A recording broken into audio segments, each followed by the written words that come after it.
Sobat tengok deh. Kalau tepi-tepi sungai ke hok ni nak, kita boleh nampak ketai kecil ni, ketai jenis sepik besar sebelah. Besar sebelah.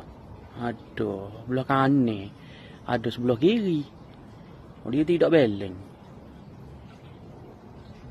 Nampak ke? Gerak tu. Gerak. Gerak. Putih-putih tu. Dia gerak. Dia akak sepik dia tu.